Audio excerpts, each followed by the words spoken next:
This is the second in a two-part series that we're doing on the topic of truth. And if you want to listen to last week's sermon, it's been put out there on the Facebook page. You're welcome to listen to that at your leisure. Last week we talked about the very uncomfortable relationship that mankind has with the truth. Although people are very intelligent and they're capable of understanding what is needed to do a very many amazing things, they have an equally remarkable inability to discern truth. We talked about the fact that truth is something that is understood by our logical minds, but that having a logical mind was not key to understanding truth.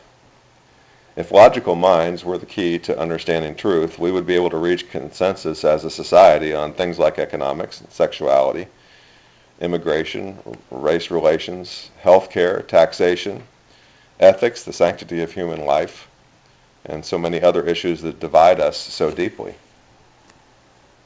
And since we all have thinking minds and still cannot arrive at a consensus about truth, something besides the ability to think must be interfering with our comprehension of truth. That thing, that part of us that interferes with how we grasp truth, is what the Bible refers to as our heart. The Bible is God's book to teach us about how to know truth. And it's remarkable that the Bible uses the word heart quite a bit, quite frequently throughout its pages, much more frequently than it uses the word mind. And often when it does use the word mind, it also, in the same passage, uses the word heart. It always makes it clear that the orientation of the mind toward truth or away from truth is based on the condition of the heart. You see, according to the Bible, the struggle to understand truth is a struggle for control of our hearts. And we looked at two Bible passages, one in Luke 16 and one in John 12, that illustrate the fact that our hearts and not our minds govern our ability to understand truth. And we also looked briefly at how the modern pursuit of truth through science is another topic that is of great use to us as humans, but it too remains under the command of the heart. Today I want to get into some detail about exactly what truth is. What is this thing that's so easy to define and so hard to know? What's this thing that is known by the mind but confused by the heart? What is this thing that renders the smartest, most highly educated people fools even as they sit smugly in their ivory towers, and yet is so easily comprehended by common people all over the earth? What's this simple, complex, knowable, incomprehensible, loved and hated thing that we call the truth? What is truth? You know, when I first started thinking that I was going to try and tackle this topic of truth, I went to that fountain of all truth, YouTube, and I typed, "What is truth?" into the search line. In doing so, I came across a simple little video by a young man by the name of Nathan, who took a video camera to a shopping center, and he began asking people questions about truth. I don't know why he did it. He was just a teenage kid, but the result was kind of interesting. He interviewed 19 people, and he asked them 3 questions. The first question they asked them is there such a thing as truth? And in that video that he posted on YouTube, he recorded the responses of 18 of those people. 17 of them answered, yes, there is such a thing as truth. 1 answered, I think so. So Nathan found a pretty good agreement across his sample population that there is such a thing as truth. Truth really exists. So far, so good. And next he asked them, how do you know what truth is? And here the answers began to vary much more widely. One person responded that you know truth by logical thought. Another said, I guess it comes from the heart. Another said, based on trust or faith. Another one said, wow, I guess it comes from knowledge, experience, and trust. Someone else said, that's a hard one. I guess it's different for each person. A couple was being interviewed together, and when they were asked this question, how do you know what truth is? The woman responded, we're like, I guess it's different for everyone. And the man didn't like that answer, so he stepped in to suggest another answer. He said, if it's believable, maybe, was the answer that he proposed. And she liked that answer, so they went with that as their final answer.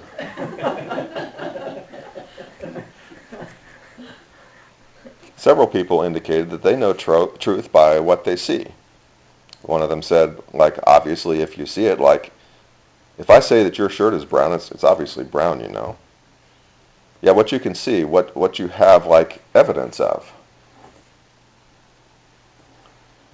One man said, I guess it's just what you believe in yourself. I mean, if you feel that it's true, then it's the truth. Two young ladies were being interviewed, and one of them responded, you trust that you know, but I don't think you can actually know. And the other young lady said, for it to be true, I would have to believe it. Another man replied that truth is known by how it evokes itself and manifests itself into your reality. That's a very philosophical sounding answer. The third question that Nathan posed to his interviewees was, does truth ever change based on the time or the situation? The responses were not quite as varied to this question as the last.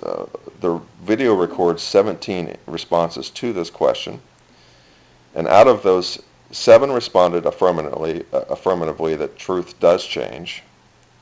8 responded negatively that truth does not change. And 2 of them responded in such a confused manner I couldn't tell what they were thinking. The response of one of the men, the one who gave that philosophical answer, his response to this question is indicative of the sort of confusion that people have about the nature of truth. Listen to his answer to the question about whether or not truth ever changes. He said, revealed truth might. So if you're asking what portion or what layer of truth is being exposed in a given context, then surely. So if you walk into a certain place with maybe a notion about truth, maybe for you, say you're a religious type, say maybe you're even a Christian. So you walk in with your scripture, your holy scriptures, and you want to say this is revealed truth.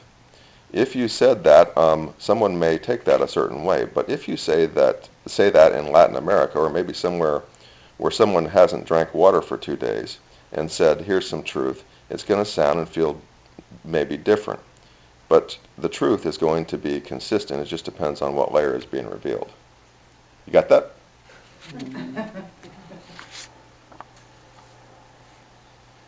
Can we do no better than to say that truth is those things that we believe in?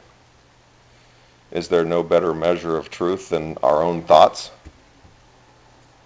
When 2 people each have their own truth in their hearts and minds, if they disagree with one another, is it not evident that at least one of them believes a lie? Surely truth is not something that bends so far as to be different for each person, as suggested by some in that YouTube video. Perhaps then we should stick to some of the more logical suggestions that were made by some of these YouTube interviewees. A couple of them suggested that truth was defined by logical thought.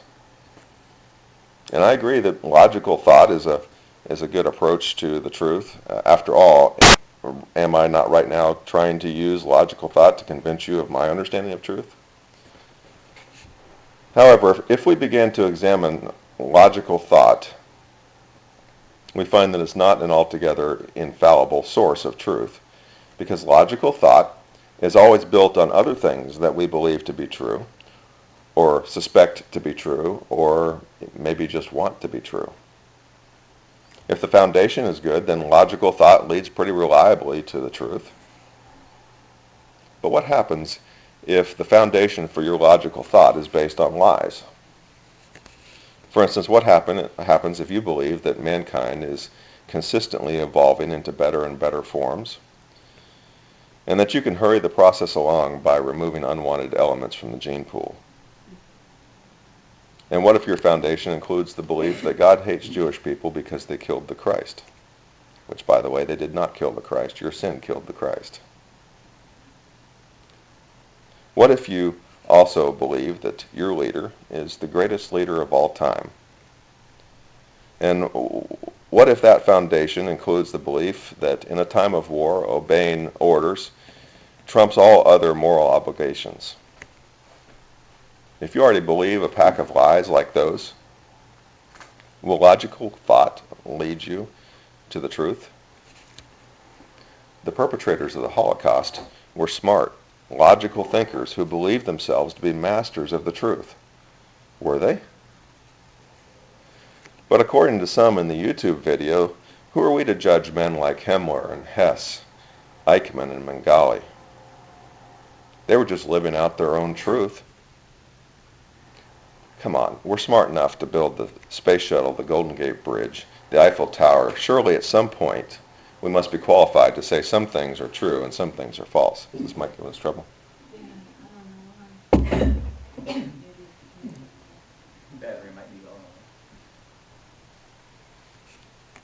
I'll just have to shout best I can.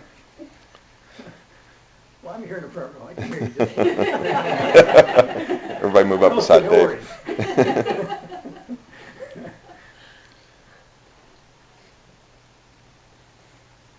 A couple of people in the video mentioned that observation was a source of truth. They said things like, if I can see it, then I know it's true. And I agree that our senses are a great way to know truth. They're surely not the only way, but and the other thing about our senses is that they're not entirely reliable. Have you ever been to a magic show? There are some people that make a very good living confusing our senses. They make a living off of the fact that our ability to sense truth with our senses is not entirely reliable.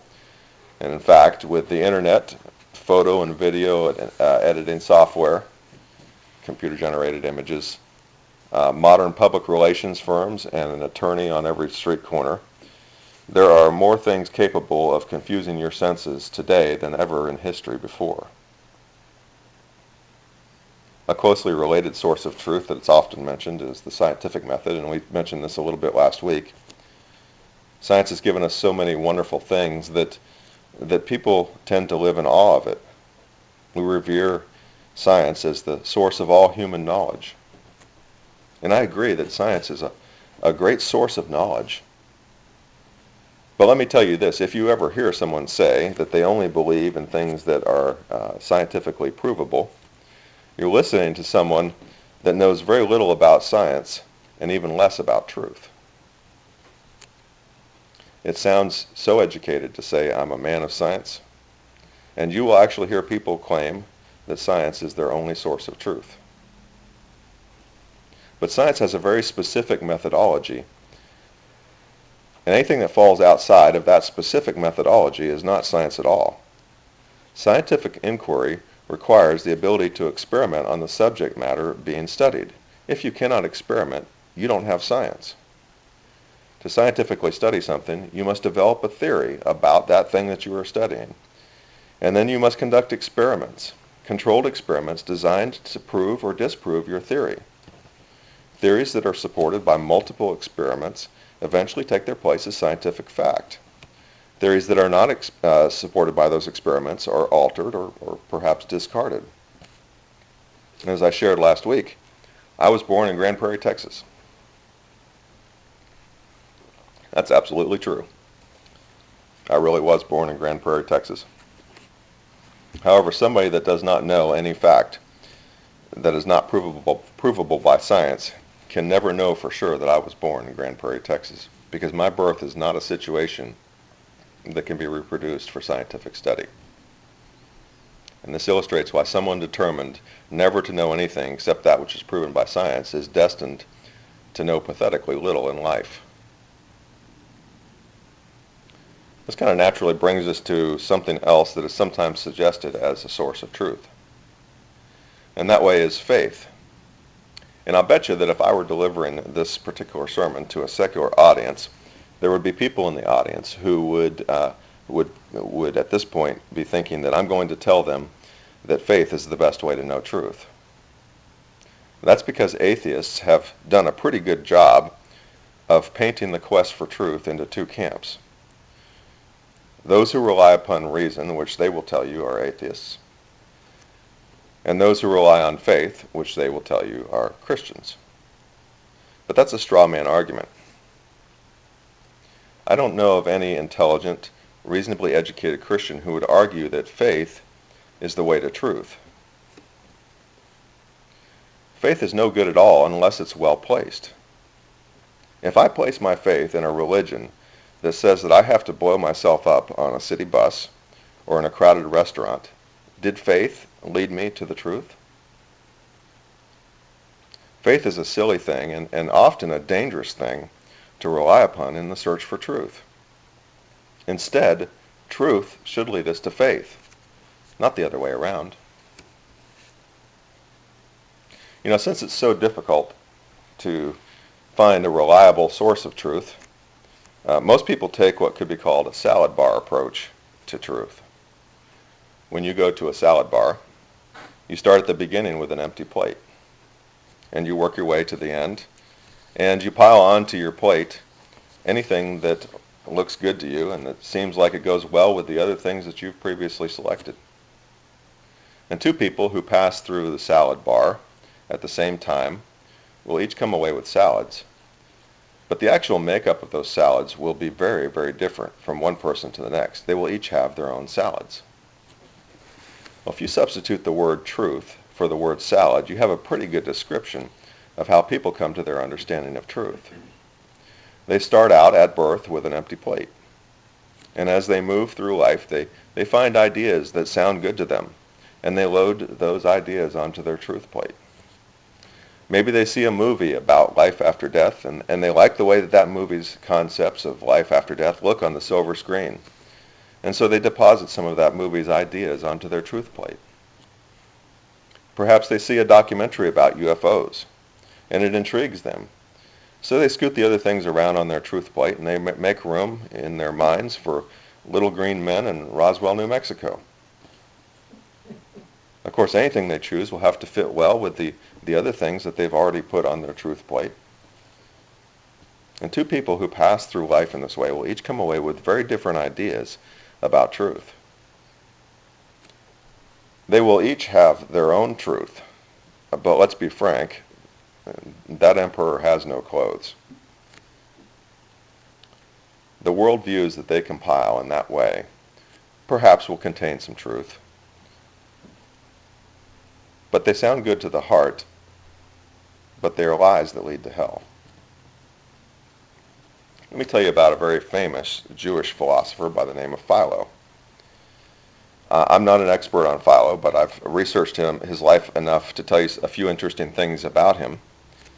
As I said, he was very famous, but you may not have ever heard about him because he lived a very long time ago and a long way from here. Philo lived from about 20 BC to about 50 AD. So he was born before Christ was born, and he died after Christ left the earth. And he spent his time in Alexandria, Virginia. Alexandria, Egypt. In my notes, I have the word Egypt underlined because I just knew I was going to say Virginia.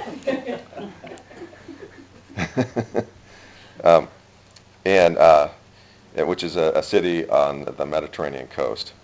And Alexandria had a very significant Jewish population, and this Jewish population was largely Hellenized. That meant that they had largely adopted a Greek language and culture. And so although the Jews of Alexandria were very proud of their Jewish heritage, they were very different from the Jews that lived at that time in the land of Palestine. By the way, just as a side note, Philo actually had a family connection to some Bible characters. His nephew was married to a woman by the name of Bernice, who was a member of Herod's family. And when Philo's nephew died, Bernice went to live in an incestuous relationship with her brother, whose name was Agrippa. And Bernice and Agrippa each make an appearance in the 25th and 26th chapters of Acts. So just as a side note, Philo has a biblical connection. Philo was influenced not only by his Jewish faith, but also by the teachings of Greek philosophers like Plato and Heraclitus. And Greek philosophy and Jewish theology could not possibly be further apart. But Philo had a heart problem. In his heart, he very much wanted the Jewish faith and Greek philosophy to both be true. So instead of simply concluding the obvious that the systems of thought could not both be true, Philo set about trying to reconcile the two. And what he came up with was a worldview that interpreted the Jewish scriptures metaphorically. He said that the events which the Jews had always held to be historical fact, like the plagues of Egypt, the parting of the Red Sea, the walls of Jericho, and so forth, he held that those things did not actually happen, but were just symbolic representations of the human struggle, whatever that means. God, he taught, was not the zealous, jealous, personally involved God that the Jewish scriptures seem to describe. Instead, he was more of an impersonal, nondescript force with no actual impact on the physical world. This view of God fit better with Plato's philosophies, which are called Platonism, because Plato believed that the physical world was not actually real. So belief in a God that created a real, actual physical universe and was actively involved in that physical universe did not go very well with Platonism. All of these concepts that Philo pulled together into his own personal understanding of truth, he named all of these concepts logos. Logos is the Greek word for word, W-O-R-D. Now, of course, this hodgepodge of ideas that he came up with was complete rubbish, but that didn't stop people from believing that it was the truth. And as more and more of the Hellenized Jews began to fill their personal salad truth plates with Philo's ideas, his influence grew so that by the time that John wrote the Gospel of John, his influence was quite great in the Hellenized world, perhaps comparable to what we see for Charles Darwin in our modern culture. Have you ever seen a boxing match in which one fighter comes out at the opening bell and just never lets his opponent have a chance? He puts him right on the ropes and just keeps him there until he goes down. Watch how the Apostle John comes out swinging right from the very first book of his gospel. Remember, the Greek word for word is logos. And this is the word that Philo used for his strange and useless definition of God. And so as I read to you from the first chapter of John, any place where it says word, I'm going to substitute the word logos. And you watch how John puts Philo on the ropes right away. John 1, verse 1. In the beginning was the Logos. Right away, John goes to the very first words of the Jewish scriptures. In the beginning. John says, if you want Logos, I'll give you Logos. Logos was personally right there at the very beginning of the creation that Philo says never happened. Let's read on. And the Logos was with God, and the Logos was God. The same was in the beginning with God. Take that, Philo. A personal God, a single God in multiple persons. Let's read on. All things were made by him, and without him was not anything made that was made. All of the things that Philo said could not have been made in his concept of Logos were in fact made by the very real Word of God. And as you know, Genesis tells us that God spoke the universe into existence. Let's read on. In him was life, and the life was the light of men, and the light shineth in darkness, and the darkness comprehended it not. Logos, this Logos that John speaks of is not some useless concept dreamed up in Philo's head. The real Logos is full of life, and his life sheds light into our lives. What does light do? Light shows us truth. The real Logos came to bring us truth. If we skip down to verse 14, and the Logos was made flesh and dwelt among us, and we beheld his glory, the glory as of the only begotten of the Father, full of grace and truth. Forget the impersonal Logos of Philo. The real Logos is very personal, and he wants to deliver grace and truth to you. Truth is not some mystical concept. Truth is not some hodgepodge of ideas compiled over a lifetime of personal experiences. Truth is not something that each person makes up for himself or herself. Truth is not something that some church or cult peddles from door to door. Truth is not a product of reason, nor is it a product of religion. Truth is not a product of faith. Truth is not a product of science. Truth doesn't come about because we desire certain things to be true. Truth is not created by positive thinking. Truth is not something that is manufactured in colleges and universities for export to everyday folks like us. Truth is not what the National Geographic Society sells in the pages of its magazine. Truth is not a byproduct of some presidential proclamation or a bipartisan act of Congress. Truth is not created in opinion polls. Truth does not emanate from cultural norms or traditions. All of those things may or may not reflect truth, but none of them is truth. Truth, you see, truth is a person. Quite literally a person. 2 hands, 2 feet. 2 feet. All both feet. 2 eyes. 1 nose, 1 mouth, and probably hair on his head. Truth is the very person of Jesus Christ. Truth is fully God, become fully man. He is the way, the truth, and the life, and whoever believes in him will not abide in darkness. This person, this very literal person with 10 fingers and 10 toes, John tells us, is the very Word of God who spoke the universe into existence. It was him who said, "Let there be light." It was him who said, "Let us make man in our image." It is he who has come to our rescue when no one else could. It is he who is the very purest manifestation of truth.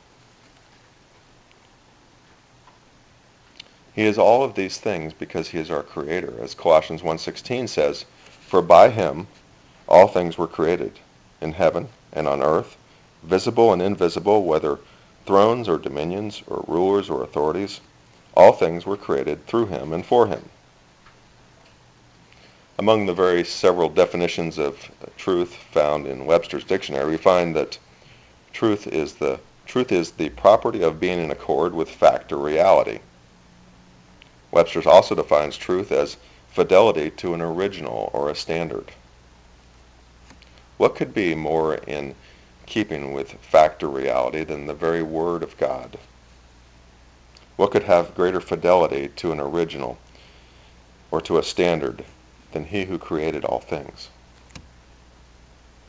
You see, as the all-powerful and all-knowing creator of all things, all truth, regardless of man's level of involvement, rolls up to him.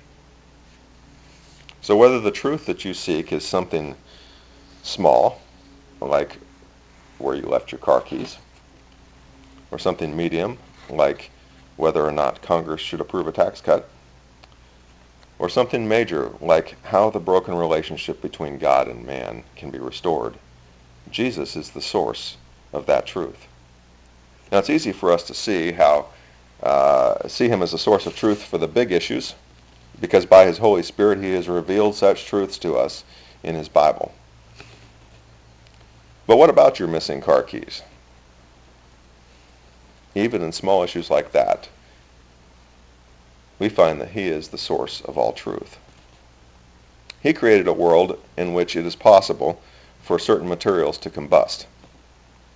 He created people with intelligence and creativity to learn how to use combustion for their purposes.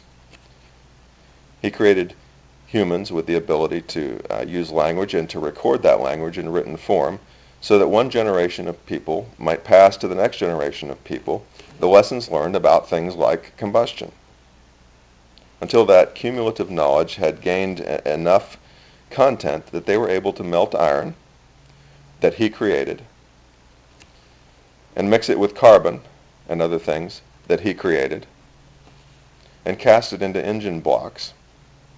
And inside those engine blocks, those humans utilized something that they called internal combustion. And they used this to power the things that they called automobiles. And the fuels that they used inside these engine blocks were called fossil fuels because they were the remains of ancient plants and animals that he created and that he then buried in a great flood. It was this same creator who made the decision to allow human beings to remain on earth even after they fell into sin.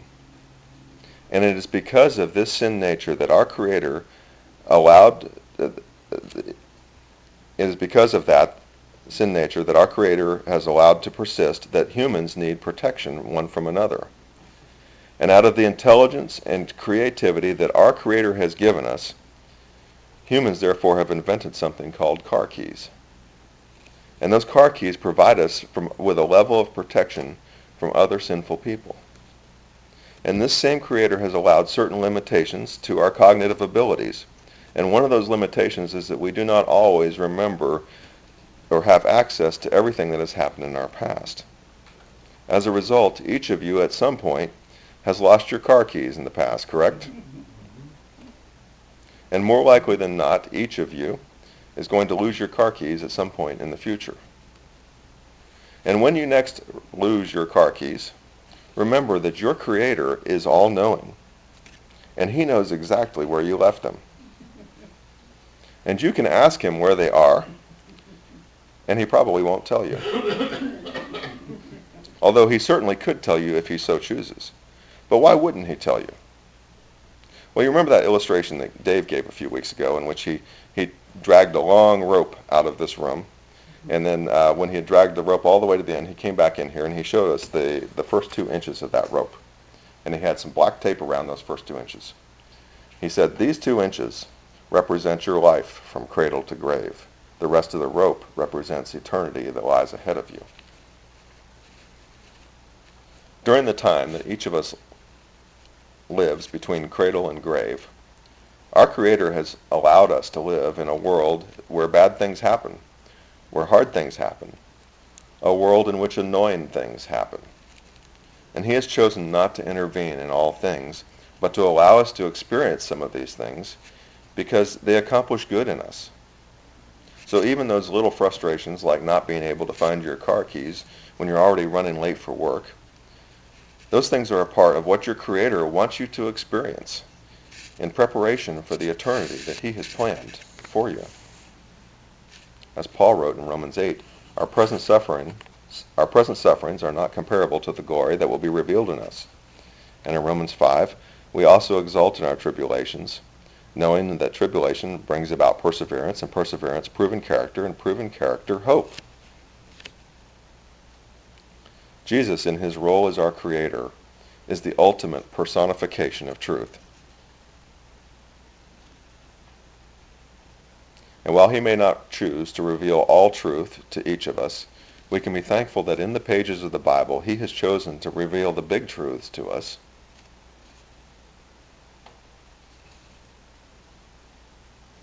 Truth is a person. More than any other reason, that is why we must have hearts that are open to the truth, because you cannot know a person that you have a closed heart toward. The Apostle John knew that person in the flesh. He walked the dusty roads of Palestine with the very person of truth. In the relaxed hours of many an evening, he reclined at table with truth himself, and he asked him any questions that came to his mind. John knew the sight of truth, the sound of truth, the very smell of truth. And John never got over his amazement that truth had chosen him and truth had loved him. That is why when so many people were piling Philo onto their truth salad plates, John recognized him as a cheap lie. He knew truth personally, and Philo wasn't it. So question, what is the proper response to truth? And the answer is that belief is the proper response to truth. The words believe, believeth, or believed, in the King James Version at least, are used 96 times in the 21 chapters of the Gospel of John. Some form of belief used in the Gospel of John far more than any other book in the Bible. And as you read this book, you can clearly see that even many years later, John had not lost his passion for the fact that he had once walked the planet with the very person of truth. Let's go through the book right quick. John 1, Jesus is the true light, that lighteth every man that cometh into the world. Chapter 1, for the law was given by Moses, but grace and truth came by Jesus Christ. Also in chapter 1, and I saw and bear a record that this is the Son of God. Chapter 3, he that believeth on the Son hath everlasting life, and he that believeth not the Son shall not see life, but the wrath of God abideth on him. Chapter 4, whosoever drinketh of the water that I will give him shall never thirst, but the water that I will give him will be in him a well of water springing up to everlasting life. Chapter 5, truly, truly, I say unto you, he that heareth my word and believeth on him that sent me hath everlasting life, and shall not come into condemnation, but is passed from death unto life. Chapter 5, Jesus said, for if you believed Moses, you would have believed me, for he wrote of me. Chapter 6, Jesus said unto them, I am the bread of life. He that cometh to me shall never hunger, and he that believeth on me shall never thirst. Chapter 6, and this is the will of him that sent me, that every one that seeth the Son and believeth on him may have everlasting life. Chapter 6, truly, truly, I say unto you, he that believeth on me has everlasting life. Chapter 8, then spake Jesus again unto them, saying, I am the light of the world. He that followeth me shall not walk in darkness, but shall have the light of life. Chapter 8, then said Jesus unto the Jews which believed on him, if you continue in my word, then are ye my disciples indeed, and you shall know the truth, and the truth shall make you free. Chapter 8, truly, truly, I say unto you, before Abraham was, I am. Chapter 10, I am the good shepherd, and I know my sheep, and am known of mine. Chapter 12, I am come a light into the world, that whosoever believeth on me should not abide in darkness. Chapter 14, I am the way, the truth, and the life. No man comes unto the Father but by me. Chapter 15, I am the true vine. Chapter 16, these things have I spoken unto you, that in me ye might have peace. In the world you shall have tribulation, but be of good cheer. I have overcome the world. Chapter 17, Jesus praying to the Father, sanctify them through thy truth. Thy word is truth. Chapter 18, and to this end was I born, and for this cause came I into the world, that I should bear witness unto the truth. Every one that is of the truth heareth my voice. And in chapter 20, verses 30 and 31, John sums up the purpose of his book. And many other signs truly did Jesus in the presence of his disciples, which are not written in this book. But these are written, that you might believe that Jesus is the Christ, the Son of God, and that believing you might have life through his name. To a lover of the truth, like John was, the meeting of Jesus and Pilate, which is recounted in the 18th chapter of John, was tragic. John 18, beginning in verse 33, finds us in the middle of Jesus' trial. And the Jewish leaders are outside, and they're calling for Jesus' execution, but the actual decision about whether or not he will actually be condemned lies not with the Jews, but with Pontius Pilate, who is a Roman official. And it is one of his roles is that he is to approve any executions that take place in the area around Jerusalem. And the passage that I'm about to read is about a conversation that takes place between Pilate and Jesus. Then Pilate entered into the judgment hall again, and called Jesus, and said unto him, Are you the king of the Jews? Jesus answered him, Are you saying this thing on your own, or did others tell it to you about me? Pilate answered, Am I a Jew? Your own nation and the chief priests have delivered you unto me. What have you done? Jesus answered, My kingdom is not of this world. If my kingdom were of this world, then would my servants fight, that I should not be delivered to the Jews. But now is my kingdom not from here. Pilate said unto him, Are you a king then? Jesus answered, You say that I am a king. To this end was I born, and for this cause came I into the world, that I should bear witness unto the truth. Every one that is of the truth hears my voice. And Pilate said unto him, What is truth? What is truth? There Pilate was, face to face with the one person in history that could completely answer the question, what is truth? The person that animated the rest of John's life. What is truth? And in verse 37, Jesus told him that the truth was the very purpose for which he was born, and that those who love the truth listen to him. And then Pilate actually asked the right question, what is truth? This was a pivotal moment in Pilate's life, or at least it could have been. A moment alone with the King of the kingdom of truth. And what did Pontius Pilate do? How did he use this occasion? Well, if you read the rest of verse 38, which I did not read, the next thing that Pilate did was he turned around and he left the room. Pilate is the great tragedy of the book of John. What is his truth? What is truth? His unanswered question rings down through history. What is truth? Pilate never knew. As believers in Jesus, your fate is not the same as Pilate's fate. You have met the very person of truth, and he knows you personally. You may not be a powerful person like Pilate was, but you have met him who is the way, the truth, and the life. You know the truth, and the truth has made you free. And so the question then becomes, how do we respond to this knowledge of the truth that has been revealed to us? In other words, how are we as a church to respond to the truth of God? Let's turn over to Ephesians chapter 4.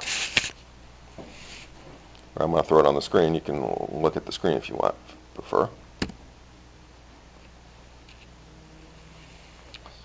In verse 1, Paul implores us to walk in a manner worthy of the calling with which we have been called. And so what does this manner worthy look like? Well, verse 2. The manner worthy is characterized by humility, by gentleness, by patience, by tolerance, by love. And how do we walk in this manner worthy? Verse 3. We do so in the unity of the Spirit which binds us together in peace. You see, it's by God's Spirit that God's Word brings truth to us. And it is by God's Spirit that our hearts are turned toward that truth. And the common understanding of God's truth yields peace because conflict, of course, arises out of disagreements about truth. And what are the truths that unite us in peace with one another? Verses 4 through 6. One body, one Spirit, one hope, one Lord, one faith, one baptism, one God the Father. Well, what then qualifies us to be good stewards of God's truth? Verse 7. It has been given to us as a gift, Christ's gift to us. And so what exactly is this gift that Christ has given us? He descended, but he didn't just descend to us. It says in verse 9, he descended to the lower parts of the earth. In other words, he who knew no sin became sin for us, taking upon himself the damnation that we deserve. And in so doing, he has given us the righteousness of Christ. This has made us worthy of receiving God's truth. What then has God given us for the management of this truth? He gave some as apostles and some as prophets, some as evangelists and some as pastors and teachers. And what is the job then that God gave those leaders? Verse 12. The equipping of the saints, works of service, and building up the body of Christ. And what is the purpose of those leaders doing those jobs? Verse 13. That we might attain the unity of the faith and the knowledge of the Son of God. And what is God's goal then for his children in all of this? Verses 14 and 15. His goal is that we might become mature, not children tossed here and there by waves and carried about by every wind of doctrine, by the trickery of men, by craftiness and deceitful scheming, but instead that we what? We speak the truth in love. What then are we to avoid? Beginning in verse 17. Walk no longer just as the Gentiles also walk, in the futility of the mind. This is one of those passages that mentions the mind, but you'll also notice that it mentions the heart with it. That you walk not as the Gentiles also walk, in the futility of the mind, being darkened in their understanding, excluded from the life of God because of the ignorance that is in them, because of the hardness of their heart. And they have become callous, and have given themselves over to sensuality, and to the practice of every kind of impurity with greediness. But you did not learn Christ in this way, if indeed you have heard him and have been taught in him, just as what? Truth is in Jesus. That in reference to your former manner of life, you lay aside the old self, which is being corrupted in accordance with the lusts of deceit, and that you be renewed in the spirit of your mind, and put on the new self, which is the likeness of God, which in the likeness of God has been created in righteousness and holiness of the truth. Therefore, laying aside falsehood, speak truth each one of you with his neighbor, for you are members of one another. We've all seen the damage done by various winds of doctrine and by the trickery of men and deceitful craftiness and deceitful scheming. But despite what you've been told, the success of a church is not judged by its impact on the community or the size of its budget or whether or not the very best and brightest students from the very best seminaries apply to become campus pastors, or whether or not the church is delivering market-disruptive sermons. A successful church is a church whose members have soft hearts toward Jesus. A successful church is a church whose members have met him who is the very person of truth and whose thinking is being fundamentally changed because they are constantly getting to know him better. Such a church is filled with peace because agreement on truth brings about absence of conflict. Such a church is filled with people who are not easily confused or led astray because their personal relationship with the God of truth is filling their minds. Such a church is filled with wonder because its people, like the Apostle John, discover that truth himself walks with them. Let each of us open our hearts to seek after the truth that is in Jesus Christ. Get to know him. Get to know him. Get to know the truth.